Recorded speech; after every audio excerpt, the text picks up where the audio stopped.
Handaki India mati Pakistan ki baraka chat ki war ase masida phajana thabak nong ni si sura ki India ki side tagi so Pakistan ki side tagi so masida use tor ki ba Pakistan da leiba khu chukulai sing natraga India da leiba khu chukulai sing makoi se kai ki no kari power no masidi phajana khang na hora pani amasung ai khoi na khangi se masida ki hena akhang ba akuppa amati madugi thaba da leiba kanglu na khang khabani aduga mayam so openly uki madudi S-400 India ki defense system ase masi fadana function oiki masi fadana thabak su ki amasung masina India da almost mayam ama India da attack to the failure oiki aduna S-400 se Russia made ni amasung masi ki defense system asiki discussion yamno wangkhre amasung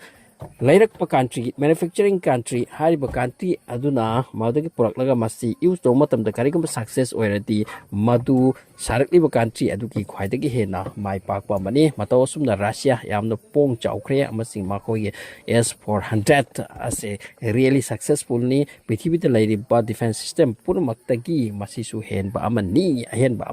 hairi masigi mathakta India da masigi latest version masigi upgrade version lakre S-500 masina Russia ki capital ka se masida thambi hai masina leiba mafam da ma ki range na phang mafam singda karigomba amata Moscow da tam ngam ponti sini aduki matik advance oirba adu hojik kai no hai matam da global news ma oiri hadaki conflict asigi matung da Russia na hai kre S-500 latest amati advance khwai ki chokot khaba sigi S-500 se India da manufacturing torani India na lairu gi wafam ate amasung India na masi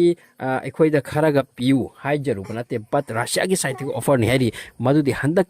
India di masih amna success oi bam to mai pakhi basina masih ki offer se Putin ki side ki lakhi bani haidi maudi S-500 India da manufacturing to ni sini aduna karigo manufacturing to batar pa asi ki technology ki port ase S-400 dai ki batar te phom kya da adu di India se thokna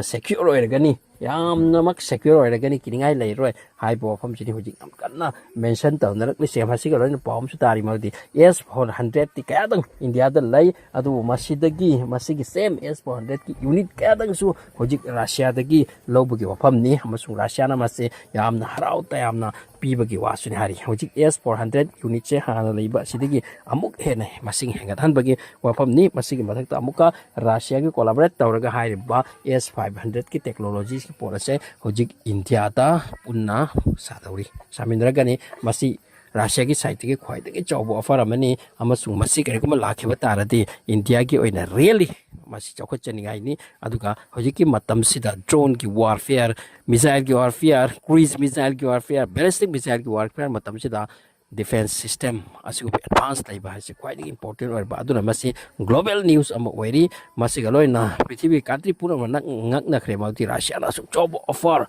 ama India to khiba makoi gi quite specialist oina laiba to port do hoji India da piraga masi India da manufacturing to mina dori high basi da hoji prithvi da quite gi job na naina pagi mata am oire sini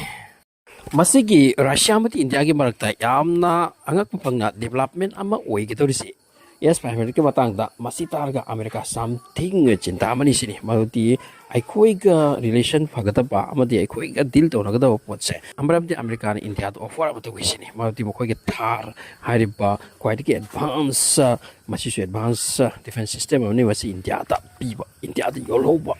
yol baduni dana defense system madu technology bu thokre madu ki matung de unit ma madu production to ga yol ho baduni ka andri se so hojik madu ki opposite Russia na makoi ki S-500 si India ta collaborate to dan san khagani masikan bata something America so cinta mani sini so masih development si lai I don't know hojik mafum kuting jam kan nai nari Indian media di am kan nai nari aduga masih taseng na hauki bataraga di India gi oini yamna future secure oiraga ba atugo matang amani mati hojik India da S-400 me amlai masida amukena masing ju hengalak lagani aduga S-500 se hojik India production to taraga ti India ki oina security gi lande angkan dari aduga Pakistan se always India ga yekna bani aduga matau hanak oikhiba to madu foreign countries foreign power na madu thatki bagi wani madu ki waraduna hojik pa hek chat sala batara ba Nahana nuclear weapon na kagani upay tila indra. Am sa tila destruction ng oirang bada bani. So mas ini aja development.